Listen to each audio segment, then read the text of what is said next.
अब इनकी साध्यासाध्यता क्या है? अगर धातु वही है ना, यद्यपि विषमज्वर सन्निपात से होता है, उसकी साध्यासाध्यता दशाह सप्त द्वादश वगैरह भी है, किंतु अगर हमने ये इस समय मान लिया है कि सतत रसमय है वगैरह, तो इनकी साध्यासाध्यता उन्हीं धातुओं के रूप में हम मानेंगे, क्योंकि ज्वर की साध्यासाध्यता प्राय हम सभी रोगों में मान्य करते हैं और वो प्राय वैसी दिखती भी है। इसलिए रसरक्ता श्रितस्ताभ्यो मांसमेदो गतश्चयः अस्थिमज्जागत कृच्छ शुक्रस्थो नैव सिद्ध्यति, ये प्रायः व्यवहार में हमें दिखाई देता है कि पेशेंट जितनी जल्दी आता है उतना जल्दी ठीक होता है, क्योंकि वो तब तक रसरक्त में है। जितना थोड़ा सा कालांतर चला जाता है वैसे वो मांसमेद में चला जाता है। इसलिए बीएसएल फास्टिंग बीपी बढ़ी हुई है, तो ये जो क्लेद है, ये जो शुगर है, ये पृथ्वी जल प्रधान भाव पदार्थ है, ये रसरक्त में है, अभी ये धातुओं में नहीं गया है। जिस समय ये क्लेद धातु में चला जाता है तो पूती मांस पिड़का प्रजायन्ते, मांस का पूती हो जाता है, मांस सड़ता है, नॉन हीलिंग रिकरेंट वुंड हो जाती है, गैंग्रीन की ओर चला जाता है, एम्पुटेशन की नौबत आती है, ये मांसम मेदोगत है। और उसके आगे जब चला जाता है अस्थि मज्जागत होता है, क्योंकि न्यूरोलॉजिकल डिसीज है, आर्थरोलॉजिकल है, बोन के डिसीज है, तो आपको पता है कि कितना समय उसको लगता है। एक फ्रैक्चर हील होने के लिए आपको 21 दिन तक शांत बैठना पड़ता है, और न्यूरोलॉजिकल डिसीज है तो क्या कहना। और शुक्रस्थो नहीं वो सिद्धि, शुक्रगत रोग जो जेनेटिक है, जो जन्म के है, जो हेरिडिटरी के है, उनका क्या करें?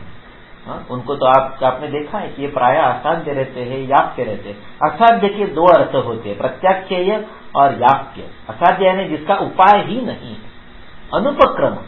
दूसरा प्रकार होता है याप्य, यानी ठीक नहीं होंगे लेकिन आप इसको ठीक रख सकते हैं। तो याप्यत्व जो है ये हमारा स्कोप है।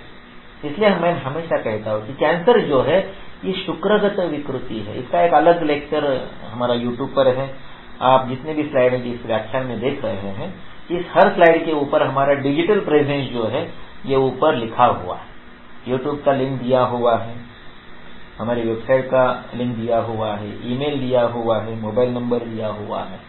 तो जिनको उत्सुकता है, जिज्ञासा है, वो अन्य विषयों पर जो लेक्चर्स है ये हर साइड के ऊपर जो हमारा डिजिटल प्रेजेंस है वहां पर जाकर देख सकते हैं। अस्तु, तो शुक्रोस्थो नैव सिद्ध्यति, कैंसर प्रायः साध्य नहीं है, लेकिन कुछ प्रकार के कैंसर याप्य हैं। उनको गोलियां देते रहिए, केमोथेरेपी के, रेडिएशन बार बार करते रहिए, पेट स्कैन करते रहिए, जरूरत पड़े तो इंसिजन करते रहिए, सीजन निकालते रहिए, है ना।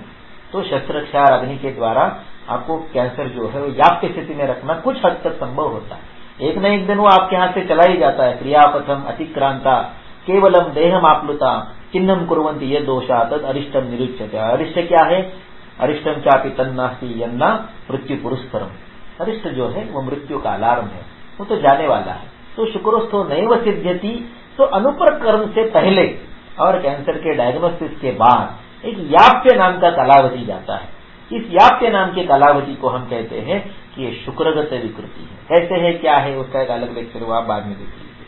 उसके पीछे अस्थि मज्जागत जिसके बारे में मैंने चर्चा की कि कई सारे पेशेंट आते हैं कि अल्फा एसिड डिजेनरेशन है, सायाटिका है, डिस्क बल्ज है, लिस्थेसिस है, और तरुणास्थि का विकार है कि भाई एसीएल है, एंटीरियर क्रूशियल लिगामेंट का एसीएल टेयर हो जाता है, हाफ टेयर है, फुल टेयर है, बहुत सारा उसमें इफ्यूजन हो गया है, पाव फूल गया है, पाव रखने को नहीं सोते। कभी कभी फिजियोलॉजिकल फ्रैक्चर होता है, बहुत वेट होता है, 90 किलो, 100 किलो, 116 किलो।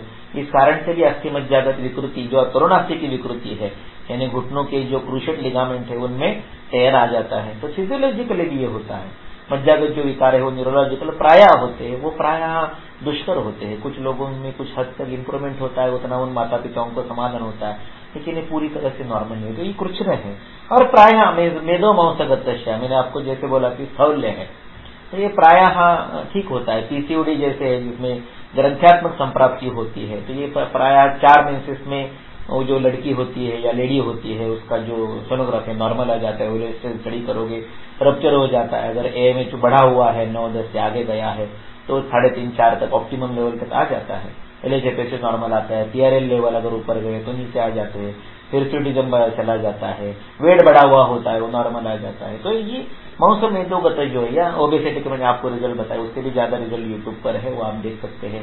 अलग अलग व्याख्यान स्थूलता और मधुमेह पर दिए हुए, उनको देख सकते हैं। तो 10% वेट लॉस, इंच लॉस, ये जो है ये प्रायः संभव होता है, क्योंकि ये साध्य है। और रसरक्ताश्रित जो है ये प्रायः साध्य होता है। 300 के लेवल की शुगर भी जो है वो 15 दिन में नॉर्मल तक आ जाती है। 500 शुगर देखी है, 450 शुगर देखी है, 610 शुगर देखी है सामने बैठे हुए पेशेंट में।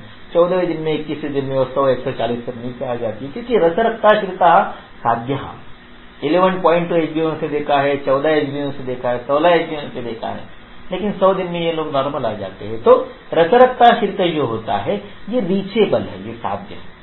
मांसमेदोगत भी रीचेबल है, लेकिन ये कालांतर है, उसको समय लगता है। 100 दिन का समय लगता है, 150 दिन का लगता है, 200 दिन का लगता है। डिपेंड्स ऑन HbA1c कितना है, शुगर कितनी ज्यादा है, आहार नियंत्रण कितना करने की संयम है, धैर्य है, व्यायाम करने की कितनी क्षमता है, सातत्य है, निरंतरता है, उस पर ये डिपेंड करता है कि इस प्रकार के रिजल्ट कैसे आएंगे। लेकिन अस्थि मज्जा, इसको समय लगता है। बहुत सारे अल्फा डिजेनरेशन के पेशेंट है, 20 साल पहले ठीक किए हैं, आज भी ठीक है। ऐसा नहीं कि ठीक होता है फिर से होता है, देयर इज नो रिकरेंस। मैं अपनर्भव चिकित्सा में विश्वास रखता हूँ। हमारे गुरुजी जो थे महागुरु कोलटकर सर, मेरे गुरुजी अनिल पांसे, उनके गुरुजी जी प्रगाड़, उनके गुरुजी कोलटकर सर के, जिनके क्लिनिक में मैं उनके अंतिम काल में था, वो कहा करते थे की पेशंटला बरं वाटतं कामा, पेशंटला बरं कशानेही वाटतं, बरं वाटणं म्हणजे रिलीफ, पेशंटला कशानेही बरं वाटतं, पेशंट बरा होता कामा नहीं, यानी क्योर। पेशेंट किसी से भी ठीक हो सकता है, कोई भी ठीक कर सकता है। कौशल्य क्या है, कर्तव्य क्या है, एक्सपर्टाइज क्या है, वैद्य का यश क्या है। वैद्य का यश है कि पेशंट बरा राहिला पाहिजे, not only relief, not only cure, it is duty. Relief और क्योर तो होना ही चाहिए, लेकिन ठीक रहना चाहिए, नो रिकरेंस, अपुनर्भव। वही व्याधि उसी निदान सेवन से उसको फिर से न होना, यह साध्यता है, यह यश है। हाँ, अभी मुझे एसिडिटी नहीं होती है, मैं ठीक हूँ, लेकिन मैं कुछ तला हुआ नहीं खाता हूँ, मैं कुछ तीखा नहीं खाता हूँ, मैं जागरण नहीं करता हूँ, अरे कहने I am in this star condition apply, ये नहीं होना चाहिए। अनकंडीशनल ठीक होना चाहिए। आज मैं पानीपुरी खाता हूँ, भेल खाता हूँ, पाव भाजी खाता हूँ, जागरण करता हूँ, धूप में घूमता हूँ, और फिर भी मुझे एसिडिटी नहीं होती है। उन निदान सेवन से आपके धातुओं पर फिर से उन दोषों का आक्रमण न होने पाए, इतना धातुओं का बल अच्छा होना चाहिए। समानाम चोपसेवनात् विषमानानुबध्नन्ति जायन्ते धातवस्तमः।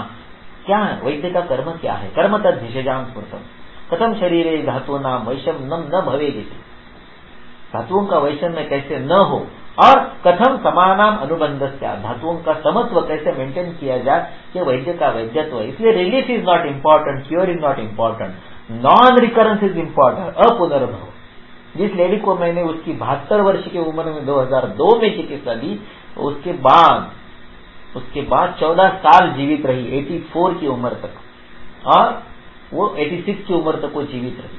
उसको अल्फा S1 डिजेनरेशन सीवियर था, वो लेटी हुई, लेकिन वो ठीक हो गई, इतनी ठीक हो गई कि 42 दिनों के बाद उसको फिर से चिकित्सा देने की आवश्यकता उसके आगे की पूरी जिंदगी में कभी नहीं हुई। ऐसे 20-20 साल तक पेशेंट ठीक रहना, that is non recurrence and it is achievable by संहितोक्त कल्प। संहिताओं में जो लिखा है, अगर आप हेतुओं का और लक्षणों का अध्ययन, हेतुओं का और लक्षणों का आकलन संहिताओं से करते हो, तो आपको संहिताओं में लिखे हुए औषध स्कंद से पेशेंट को ठीक करने को आना ही चाहिए। व्हाट इज आयुर्वेदिक चिकित्सा? आयुर्वेदिक चिकित्सा का अर्थ होता है संहिताओं से हेतुओं को समझना, संहिताओं से लक्षणों को समझना, और हेतु लक्षणों के द्वारा जो आप निदान करोगे दोष रस गुण महाभूत की परिभाषा में, उसको संहितोक्त औषधि कल्पों से आपको ठीक करने की क्षमता आना, यह आयुर्वेदिक चिकित्सा है। जिन ग्रंथों में केवल कल्प लिखे हैं, हेतु और लक्षण का कोई अता पता नहीं है, ऐसे कल्पों को शरण जाके चिकित्सा करना ये कोई बुद्धिमानी नहीं है। 1.5 घंटे तक ज्वर चिकित्सा में चरक पर चर्चा करना है और पेशेंट को त्रिभुवन कीर्ति देना है, यह आयुर्वेदिक चिकित्सा नहीं होती। I repeat, I don't use rasashastra, मैं रसशास्त्र का प्रयोग नहीं करता। रसशास्त्र के एक भी कल्प को यूज किए बिना मैं कॉन्फिडेंस के साथ संहितों को कल्पों से आपको पेशेंट को रिकरेंस, नॉन रिकरेंस लेवल तक लेके जा सकता हूँ। क्यों? क्योंकि मैं संहितोक्त चिकित्सा करता हूँ। आई प्रैक्टिस आयुर्वेद, मैं रसशास्त्र की प्रैक्टिस नहीं करता हूँ। इसी का अर्थ होता है मैं रसशास्त्र को आयुर्वेद नहीं समझता। ये उद्धटता है, ये एरोगेंस है, ये अज्ञान है? हाँ, नहीं है, ये मेरी निष्ठा है। अगर मेरी माता लूली है, लंगड़ी है, बूढ़ी है, उसके बाल पक गए, उसकी झुर्रियां निकल आई है, उसके दांत आगे आए, उसको दिखाई नहीं देता है, तो क्या मैं मेरी माता को छोड़ के पड़ोसन के पास चला जाऊंगा कि उसके बाल अच्छे, उसने मेकअप अच्छा है, कि वो जवान है? नहीं ना। इसलिए मैं मेरी माता को ही माता समझूंगा।